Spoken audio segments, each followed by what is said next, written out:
Bé, bona tarda a tots. Us hem convocat avui aquí per llegir-vos un comunicat que hem elaborat per parlar del pressupost del Parlament de Catalunya i de la renúncia explícita als privilegis que té contemplats. En aquest cas, el comunicat el llegirà el coordinador del grup parlamentari d'Aliança Catalana, el senyor Oriol Gès. Endavant, Oriol. Gràcies, presidenta. Gràcies a tots per ser avui aquí. El pressupost del Parlament del 2026 que s'ha aprovat tot just fa una estona és una presa de pèl als catalans. Compareixo per denunciar l'abús, la ineficiència i la despesa indecent que defineixen aquest pressupost.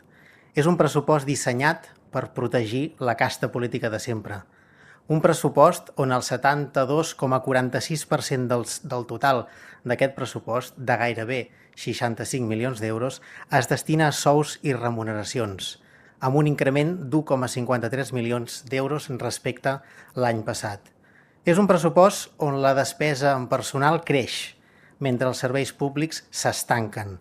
Un pressupost que consolida un sistema que no premia el mèrit ni el servei públic. Premia, això sí, la lleialtat interna.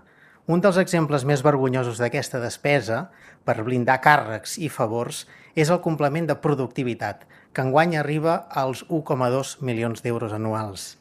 Segons el personal de la cambra, en resposta a la meva petició, aquest plus equival al 70% del salari base d'una nòmina dels treballadors inclosos a la relació de llocs de treball. Un 70% extra, de manera sistemàtica, sense transparència i sense cap avaluació real. Res comparat amb qualsevol sistema d'incentius que podem trobar al sector privat. Per això, i com a coordinador del grup parlamentari d'Aliança Catalana, durant el 2025 i en coherència amb el vot negatiu als pressupostos, vaig renunciar al complement de productivitat, perquè és injust i és opac. També vaig renunciar al pla de pensions complementari de 900 euros anuals que ens correspondria. Realment calen aquestes xifres? Nosaltres hi hem renunciat. Algun altre grup pot dir el mateix?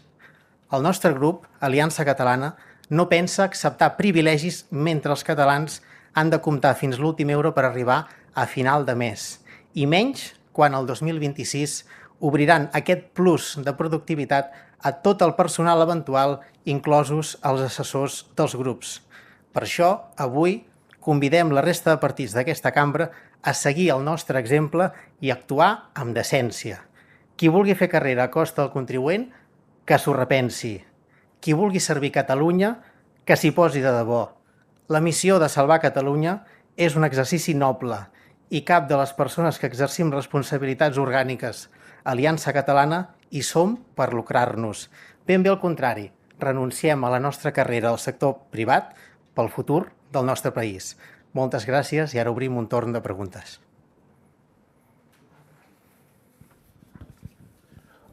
Hola, bona tarda, Rubén Novoa, d'X Catalunya.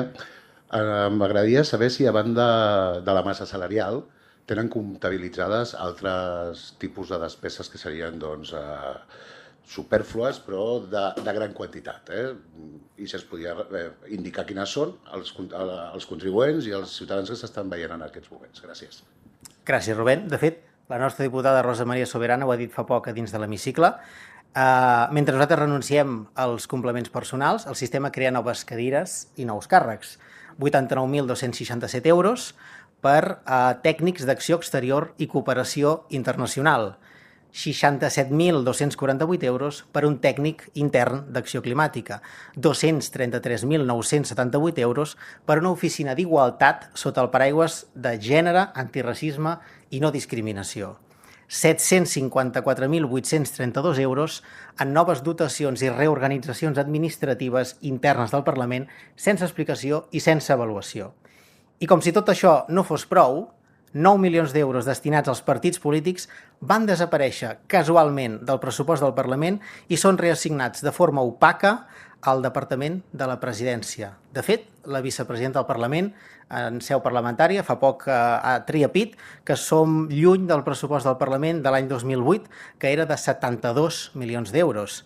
I sense aquesta trampa comptable que han fet, avui el pressupost del 2026 seria de 74 milions d'euros. Per què ho han fet, això? Perquè era massa escandalós. sumats als gairebé 4 milions d'euros que es mantenen als grups parlamentaris, estem parlant d'aquella xifra que sempre hem criticat dels 13 milions d'euros anuals destinats a l'aparell partidista. Aquesta, l'estructura del Parlament, només premia la casta política, ni el mèrit ni el servei públic. I Aliança Catalana hem vingut a fer net. I quan tinguem majoria, cada euro públic serà respectat. I com ha fet a Ripoll la nostra presidenta Sílvia Orriols, suprimirem les subvencions als partits allà on governem.